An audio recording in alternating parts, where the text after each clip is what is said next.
$270,000. By tomorrow, my husband ordered, tossing the folder with his mother's debts at me. Refuse, and you'll regret it, he added, not even looking at me. I nodded. All right, Tavarius. 6 hours later, the children and I were sitting on a plane. When they stormed into the apartment that evening looking for the money, all they found were empty rooms and an envelope on the table. My mother-in-law tore it open first and screamed so loud that the crystal chandelier above the dining table trembled. Before we dive into this fascinating story, please write in the comments which state or country you are joining us from. It is an honor for me to know who is on air with me right now. Happy listening. Tavarius came back earlier than usual at 6:45 while I was still snapping green beans for supper. The key turned in the lock with that particular sharpness that always signaled trouble. Over 15 years, I had learned to distinguish the shades of his mood by the sound of his footsteps in the hallway. A tired shuffle meant the day had been a waste. Sharp, measured steps spoke of a successful deal, while a heavy tread with pauses overshadowed another lecture. Today, the steps were fast and nervous, as if he were running from someone or rushing toward something important.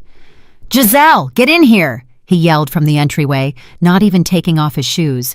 Wiping my hands on a floral apron I'd bought before we were even married, I walked into the hall. Tavarius stood in the middle of the corridor in his eternal leather jacket, holding a thick folder of papers under his arm. Sweat glistened on his reddish face, even though May had been cool in Chicago. "To the kitchen!" he snapped, brushing past me.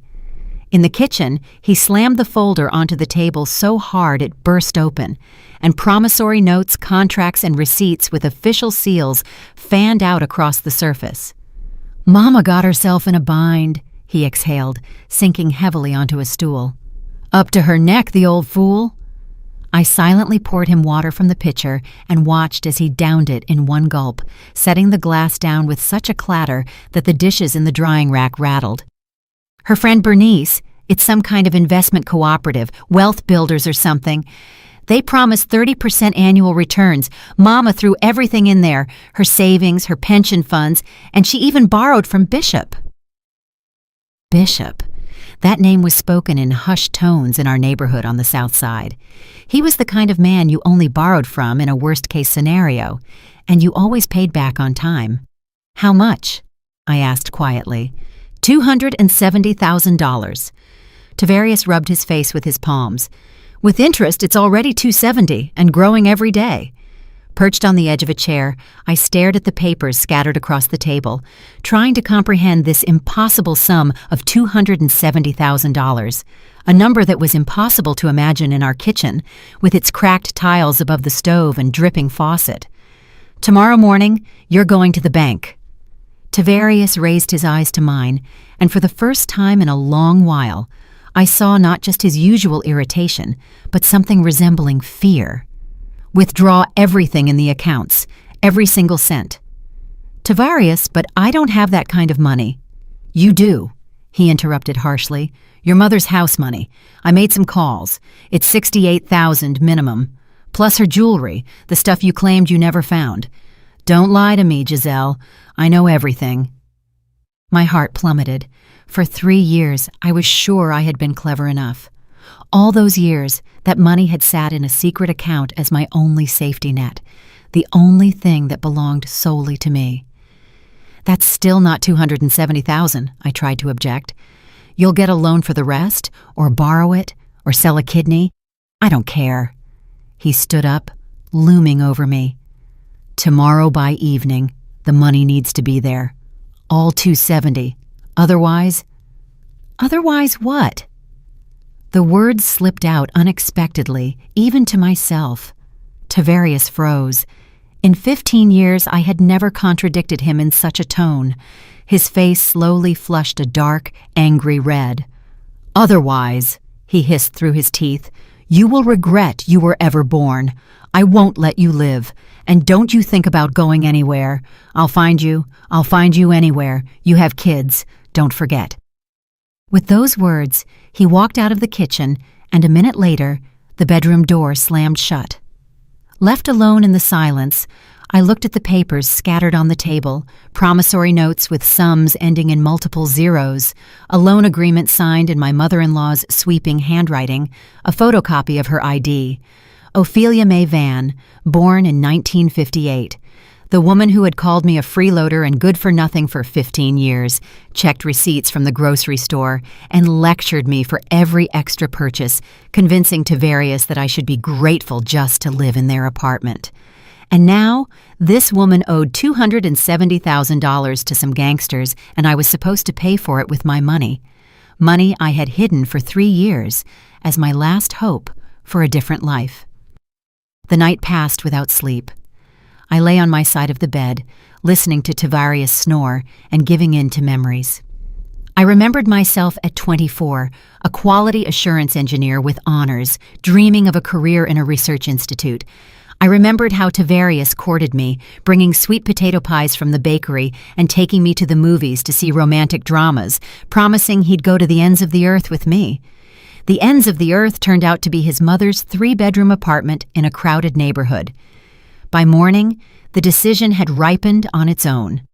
I would not pay my mother-in-law's debts. I would no longer live in fear and humiliation.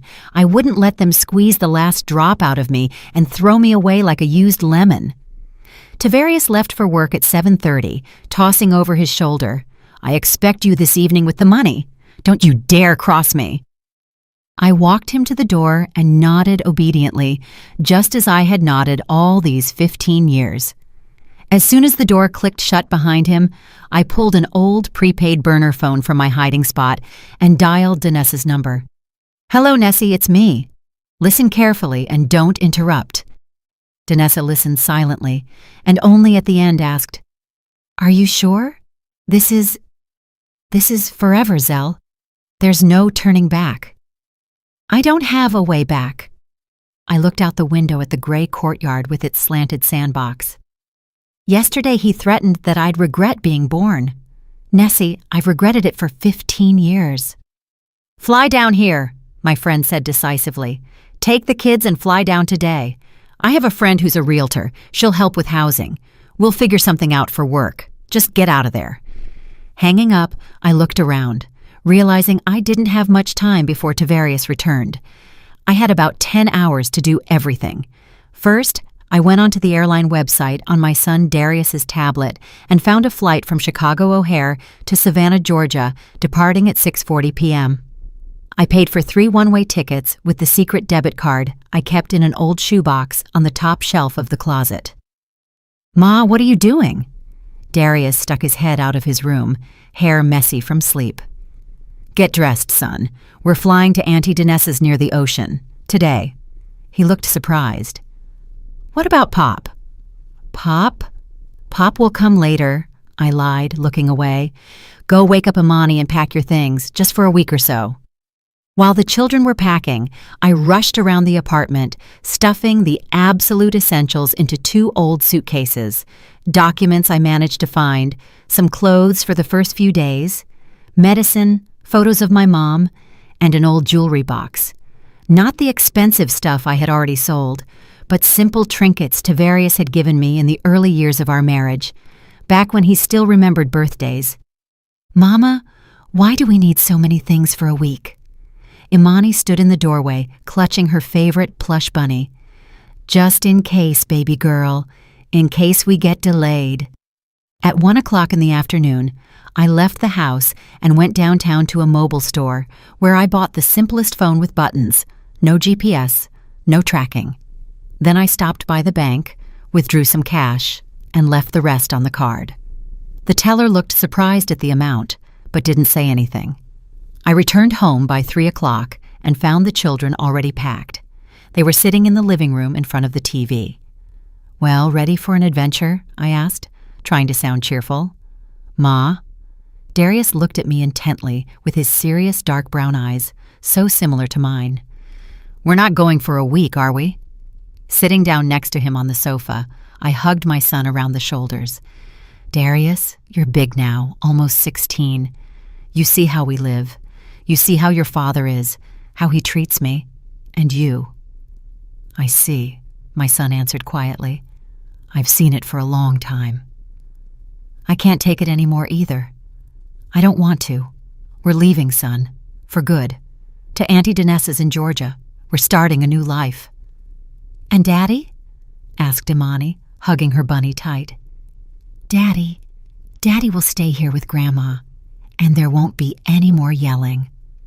Hope flashed in my daughter's eyes. "There won't?" "No, honey, I promise."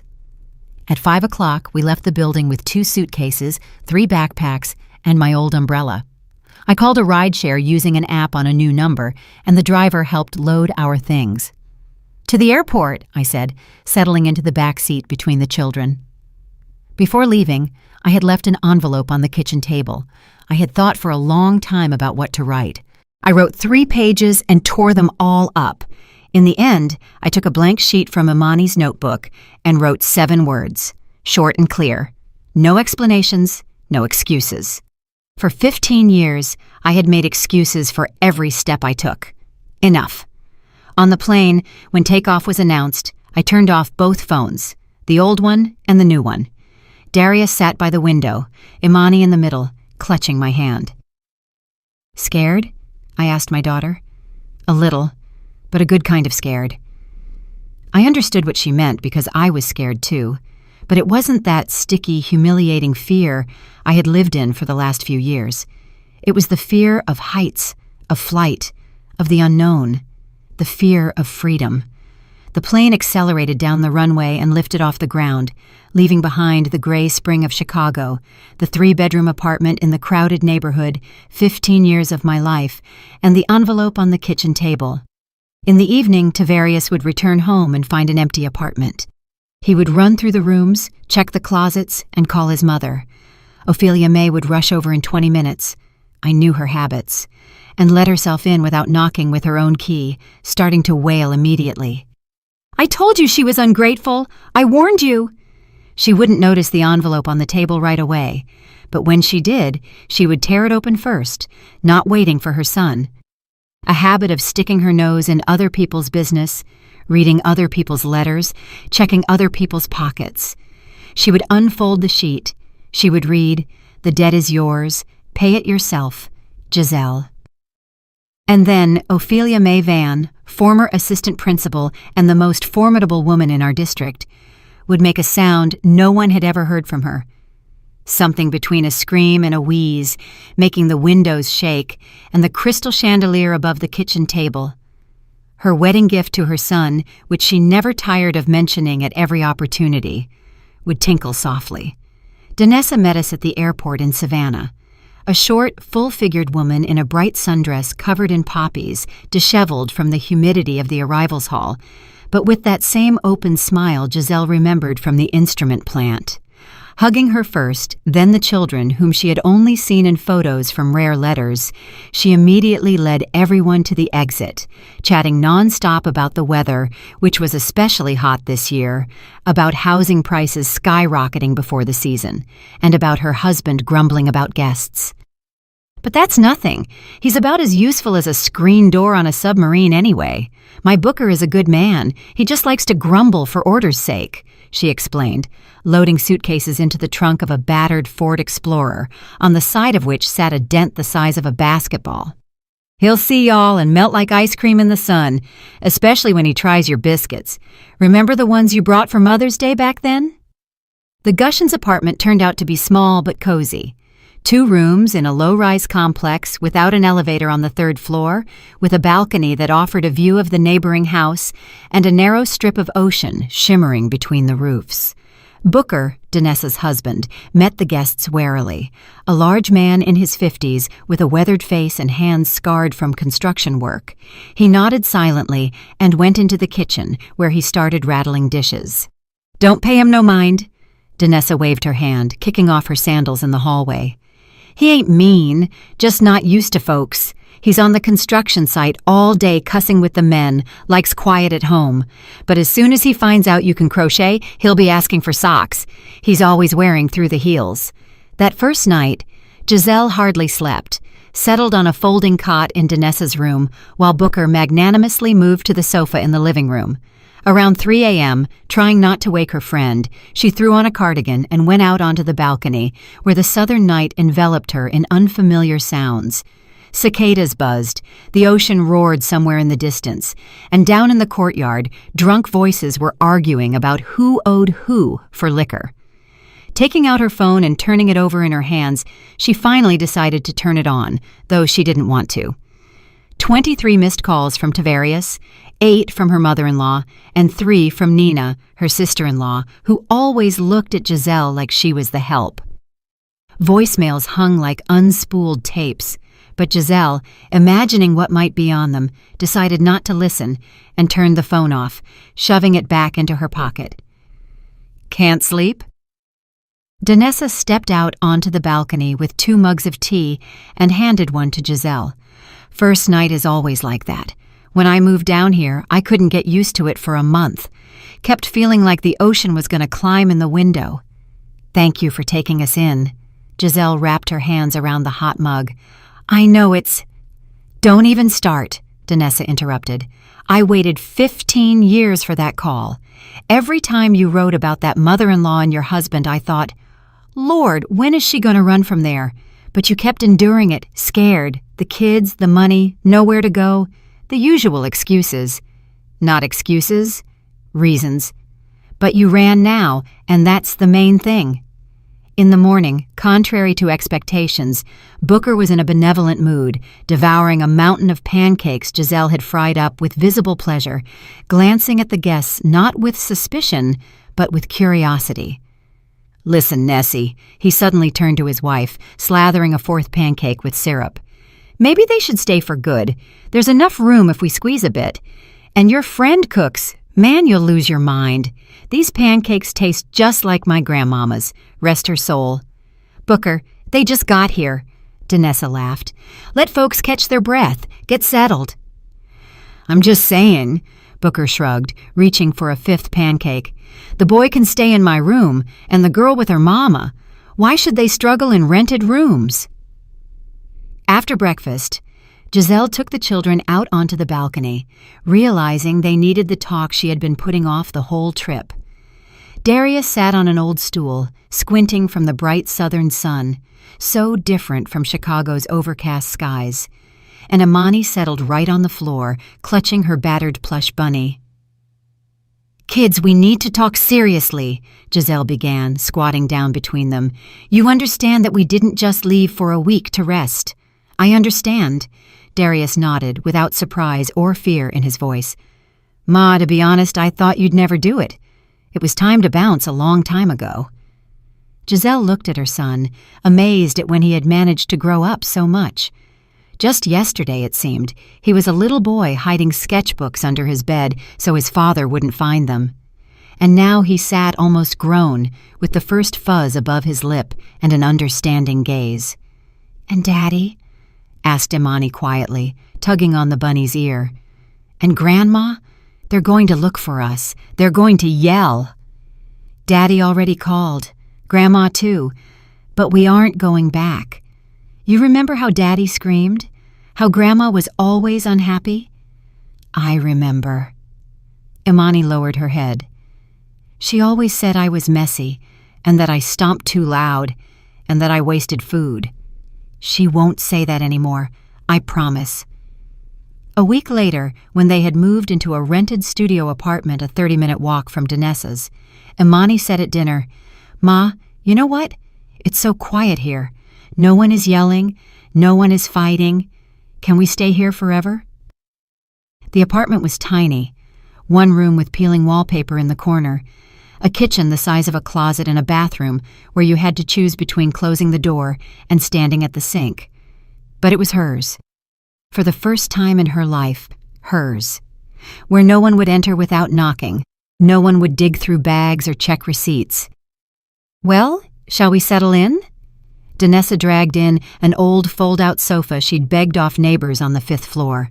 Not new, of course. A spring pokes out on the edge, but you can sleep on it. Put a thick pillow over it and you won't notice. Then look, with the first paycheck, you'll buy something better. Giselle started looking for work on the second day after the move, realizing that a 15-year gap in her employment history was like a brand for an engineer, but stubbornly sending resumes to all suitable vacancies: metrologist, lab technician, dispatcher, technician, even a warehouse clerk with knowledge of measuring instruments. Anything where her knowledge, even if a bit rusty, could come in handy. They'll ask about the gap at the interview. "Say you were a stay-at-home mom," Danessa advised. "2 kids. Husband insisted you stay home." At the same time, Giselle continued to crochet, posting ads on local websites and social media groups because Southerners willingly ordered summer items: bright crocheted tops, lacy sun hats, and beach tunics. In a week, she gathered 3 orders. Not much, but enough for a start. "Ma, can I sign up for art classes?" Darius asked in the evening as they sat in the kitchen, trying to fit the 3 of them at the tiny table. "There's a community center nearby. I looked online. They take from 16. I'll be just in time." Giselle almost cried, remembering how many years Tavarius had mocked his son's girly hobbies, forcing him to go to wrestling, where larger boys beat him up, calling him not a man, a wimp, and a mama's boy. And Darius still drew secretly at night, hiding albums under the bed, behind the wardrobe, and in old textbooks. "Of course, son. Tomorrow we'll go and see what documents are needed." She turned on the phone once a week on Wednesdays to check messages from crochet clients, and the number of missed calls from Tavarius crossed 100, then 200. The text messages, which she sometimes scanned, changed like the weather. First threats: "I'll find you and make you pay. You'll regret being born. I'll take the kids through court." Then please: "Giselle, come back. We'll discuss everything. Think about the children. Mama is beside herself." And then threats again, interspersed with orders. "Come back immediately. Stop acting foolish. I expect you home tomorrow." Her mother-in-law was more consistent. Her messages didn't change in tone and contained the same words: thief, ungrateful, I'll get you from underground. You'll answer for the children, and where did you put the money? In one message, Ophelia May wrote with indignation that she had tried to track her daughter-in-law through Find My iPhone, but nothing worked. "Are you living in a cave?"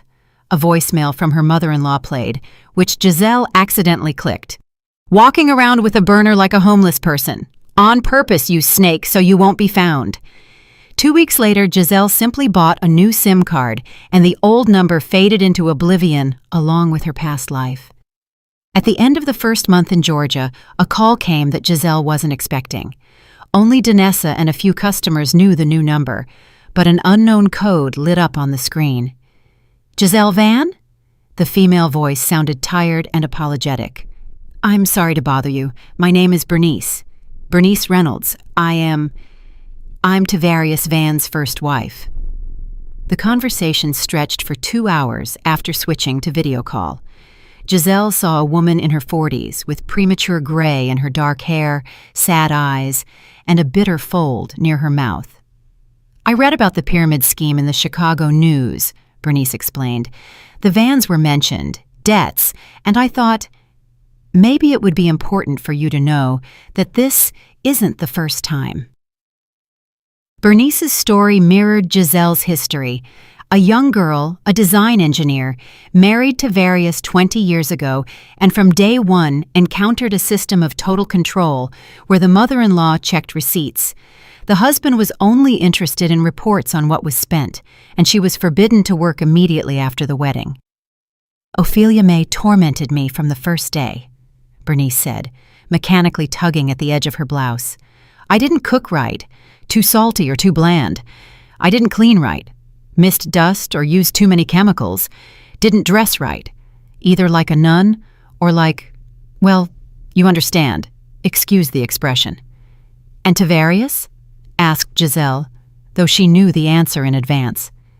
"Tavarius tried to defend me the first month, maybe 2, and then his mother became more important. She's an elderly person. You have to yield. She has experience. She knows better. Don't argue with Mama. It's not nice." Bernice's departure was an escape in pure form. She packed her things while her husband and mother-in-law were visiting relatives and left for her parents in another city without money or belongings, borrowing fare from a friend. The divorce turned into hell when Ophelia May hired a good lawyer, and they proved that Bernice abandoned her husband without valid reason, so she received nothing. You know what the scariest part is? Bernice looked at the camera, but her gaze was turned inward, into the past. For 20 years I blamed myself. I thought normal women know how to get along with mothers-in-law, and I'm a failure. Maybe I really cooked badly, maybe my character was difficult. And then I read about you and understood. It's a system. She's like that with everyone. You, me. There are probably others. After the conversation, Giselle sat for a long time on the tiny balcony of the rented apartment. Purely symbolic, but still hers. She looked at the city lights and the dark ocean somewhere beyond the houses, thinking about Darius and Imani. What would have happened if she had stayed in Chicago? Darius would have grown up a copy of his father, learning to humiliate women and consider them servants. And Imani would have married someone just like him and repeated her mother's path. Now they had a chance. 3 months later, the police called. Detective Althea Higgins introduced herself politely, even sympathetically. Ms. Van, I am the investigator in the case of the Wealth Builders Financial Pyramid. Your mother-in-law, Ophelia May Van, is listed with us as a victim, but during the investigation, interesting details have emerged. The details turned out to be more than interesting.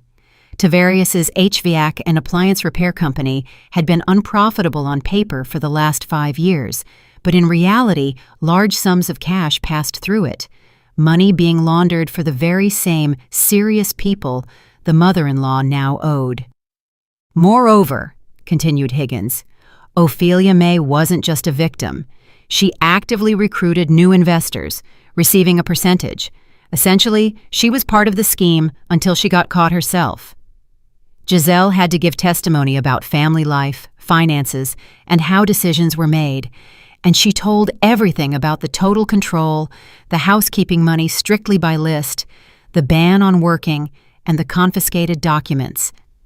You understand that you are purely a witness, the detective clarified at the end of the conversation. You have no relation to your husband's business, that is obvious. You didn't sign documents, weren't listed in the firm. Thank you for helping the investigation. The climax came a month later, when Danessa burst in on Giselle in the morning with croissants from a new bakery and news. Zell, sit down, sit down. Your man got arrested yesterday right in his office. They took Tavarius in on the full program, fraud on a massive scale, money laundering through the firm, and tax evasion. The investigation dug up a scheme he'd been building for years, together with his mother. Ophelia May also caught a charge for complicity in fraud, but after her son's arrest, she had a heart attack and ended up in the hospital. The court took her age and health condition into account, assigning a suspended sentence and confiscation of property. The former formidable assistant principal left the hospital a broken old woman. The apartment was sold for debts even before the trial. The money went to lawyers who couldn't do anything. Her son was in jail awaiting a verdict that promised to be serious, as investigators found episodes totaling millions of dollars. The power she had reveled in all her life crumbled to dust. There was no one to control, no one to torment, only a state-issued bed in a nursing home where social services placed her. Detective Higgins called a week after Tavarius's arrest, and a note of professional interest sounded in her tired voice, like a doctor discovering a rare case. Ms. Van, your husband insists on a meeting, says he's ready to give testimony only in your presence. It's not mandatory, you understand, but if you agree, it might help the investigation. Giselle remained silent for a long time, examining a palm tree in the courtyard through the window, a southern tree, unusual after Chicago birches, with leaves looking like spread fingers. I'll come, she said finally. I need to tell him something too, I say. The visitation room of the detention center smelled of bleach and something else bureaucratic, hopeless, as if the atmosphere itself was soaked in other people's despair. Tavarius was brought in after 20 minutes of waiting, in handcuffs and a gray jumpsuit that hung on his thinned body like it was on a hanger. Seeing Giselle, he tried to straighten up and portray his former authority, but it came out pitiful, as if a beaten mongrel was trying to snarl. "Giselle," he began, and his voice cracked on the second syllable. "Thanks for coming. This is a misunderstanding. I was set up by these. If you tell the investigator that I wasn't involved in anything like that, if you help with a lawyer—" "I'm filing for divorce," Giselle interrupted calmly, looking him straight in the eyes. "And the children stay with me. That is all I wanted to say." Tavarius's face contorted, as if an invisible mask had been ripped off him, exposing something dark and evil. "You, without me, you are nothing. You'll die in the street. I'll get out. I'll take the kids from you. I'll make your life hell." "For 15 years, I heard that I was nothing." Giselle stood up, pushing back the metal chair, which squeaked nastily on the floor. "But it turns out I'm the only one who could leave. Look at yourself and look at me. Think about that." Walking out of the jail, she felt a strange lightness, as if she had thrown an invisible weight off her shoulders. To Dines's question on the phone, "How did it go?" she answered with one word: free. The trial took place 4 months later in the Cook County Court. In that same building with columns that Giselle had passed hundreds of times, never thinking she would one day end up inside. It was cool in the hall despite the September warmth, and Giselle threw a cardigan over her shoulders, crocheted with her own hands. A small detail, but important, because she was sitting here in a thing created in her new life. Ophelia May sat in the first row, hunched over as if her spine no longer held her authoritative figure, with gray roots grown out a good 2 inches and hands that shook slightly. When she tried to fix the collar of her old-fashioned jacket, no one was nearby. Relatives had turned away and vanished from her life like smoke. "Tell us about the financial relations in your family," asked the prosecutor. A young man with attentive eyes. Giselle spoke evenly, without hysteria, simply stating facts about how she was forced to quit after the birth of her first child, how money was given out strictly by list, with a requirement to account for every penny, how her passport and ID were taken away for safekeeping, and how she lived for 15 years without a voice in her own home. "Why did you endure it for so long?" asked the prosecutor. "Because I thought it was supposed to be that way, because I was afraid to be left alone with 2 children, because I believed that for the sake of family, one must endure." "What made you leave?" "My husband demanded $270,000, everything I had from my mother's inheritance, and even more for his mother's debts. And he said, 'Refuse, and you'll regret it.' I suddenly realized, to them I am not a human being, but an ATM that can be kicked until money falls out." Tavarius was found guilty on all counts: 6 years in a general regime correctional facility, confiscation of property, and a ban on holding leadership positions. While being led out of the hall, he turned to Giselle and silently mouthed something, but she didn't squint to look. She simply turned away toward the window. 6 months later, on a May evening when the southern humidity had already enveloped Savannah, a call came to Giselle's new number. The voice in the receiver was hoarse, with jailhouse slang. "Ms. Van, greetings from Tavarius. Asked to pass it on. Misses you very much, and says you should think about the kiddies. You never know what happens in life. All kinds of things happen." Giselle silently pressed end call, but her hands trembled treacherously. Not from fear, but from anger, because even from prison, even after everything, he was trying to pressure, control, and threaten. A call to Detective Higgins didn't take long. "We caught your well-wisher, sat in the same block with Tavarius, recently released. Your ex promised to pay for a preventative chat. Now he's facing an additional charge for threats. Parole is definitely not happening." A year and a half after her escape, Giselle's life found a steady rhythm. Work as a quality assurance engineer at a local instrument manufacturing plant, where she had to pass recertification after a long break, but she managed. The The salary was modest but stable, and crocheting brought in extra income as Southerners eagerly ordered light summer clothes. "Ma, look!" Darius burst into the apartment with a certificate in his hands. "Second place in the city contest for a portrait." He had grown in these months, stretching out and squaring his shoulders, but most importantly, the stoop of a hunted teenager had disappeared. Now he drew openly, showing his work with pride and dreaming of art school. "And I got an A in biology," Imani peeked out from behind her brother's back. "Ms. Johnson said if it keeps going like this, I can go to the state Olympiad." In the evenings when the children did their homework, Giselle sat on the balcony with a cup of tea and a notebook, keeping something like a diary, not complaints about life, but reflections on the path traveled. "Strange," she wrote. "I am grateful to Tavarius for that 270,000. If not for his greed, I would have sat in that cage until old age." The letter came 2.5 years after the arrest. A regular white envelope with the return address of the correctional facility in which Tavarius's handwriting had changed, becoming smaller and neater as if he were learning to write anew. "Giselle, I don't know if you'll read this letter. Maybe you'll throw it away without looking. You have the right. For the first time in my life, I'm talking about myself with someone who isn't my mother. I'm starting to understand a lot. I'm not asking for forgiveness. I know I don't deserve it. That call with threats, that was the last stupidity. After the additional term, I finally started thinking not about how to wiggle out, but why I am here at all. I want to ask about the children. Is Darius still drawing? Has Imani gotten used to the new school? I understand I have no right to ask, but maybe someday, if they want, not now when they are ready, if they ever are." Giselle reread the letter 3 times, showed it to Danessa, discussed it, and thought for several days, after which she wrote a short answer. Trust destroyed by years isn't restored by one letter, and she hadn't forgotten that threatening call.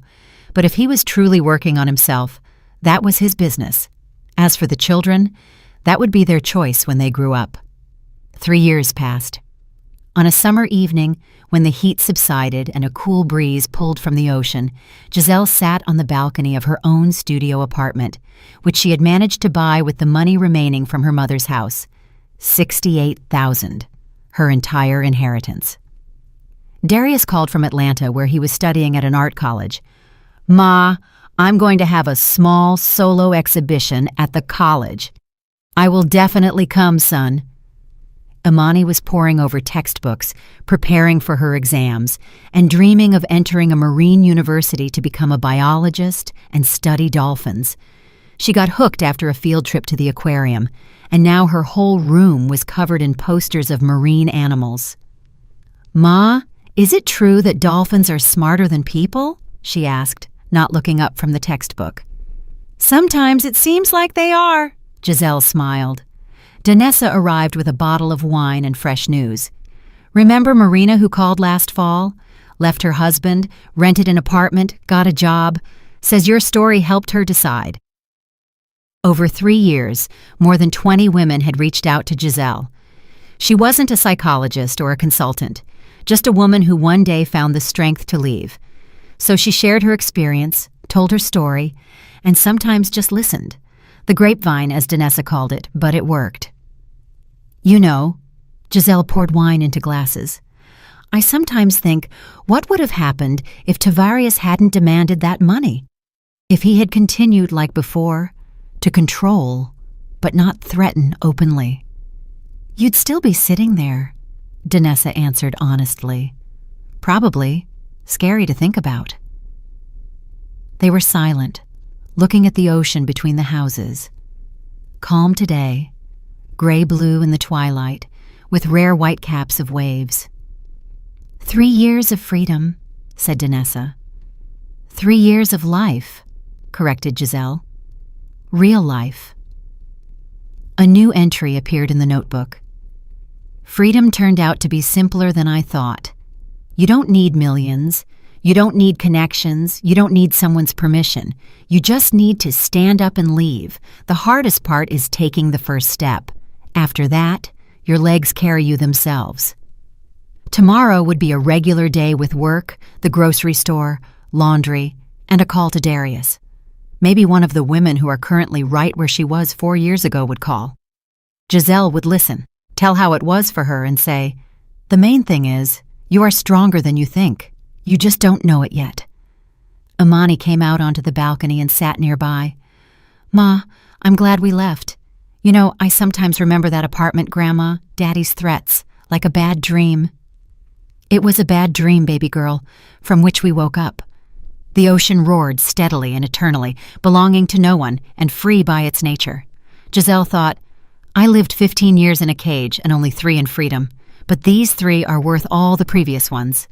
Somewhere in a prison up north, a man she once considered her destiny was serving his term. And in a nursing home, a woman was living out her days, having built a system of control that buried her under the rubble. And here, in her apartment by the ocean, lived Giselle Van, quality assurance engineer, mother of 2 children, a free woman. And this was a good finale for a story that began with $270,000 and an envelope on the table. 5 years later, spring arrived early in Savannah. The azaleas had already bloomed in February, filling the air with a sweet scent. Giselle walked along the waterfront, for the first time in a long while alone, without haste and without a specific goal. Darius had turned 23, and he was finishing college, having already received a job offer at an advertising agency. Imani was 19. She was studying marine biology and doing an internship at the Oceanographic Institute. The phone rang in her bag, an unknown number. "Ms. Van? My name is Elena. I'm from Chicago. Marina Peters gave me your number. You helped her 2 years ago." The story was painfully familiar. A tyrant husband, a manipulative mother-in-law, 2 small children, and the fear of leaving into nowhere. "Come on down," said Giselle. "We'll just talk. We'll figure something out. The main thing is, don't be afraid. The fear will pass, but life will remain." Ending the call, she looked at the ocean, endless and free, alive like herself. A story that began with a demand for $270,000 ended with finding something that cannot be bought for any amount of money, the freedom to be oneself. Did you like the story, and which city are you listening from? Thank you so much for your sweet support. I'm looking forward to your comments on the story. On the screen, you can see 2 new life stories that I highly recommend. There's so much more on my channel. Don't forget to subscribe. See you in the next life story with love and respect.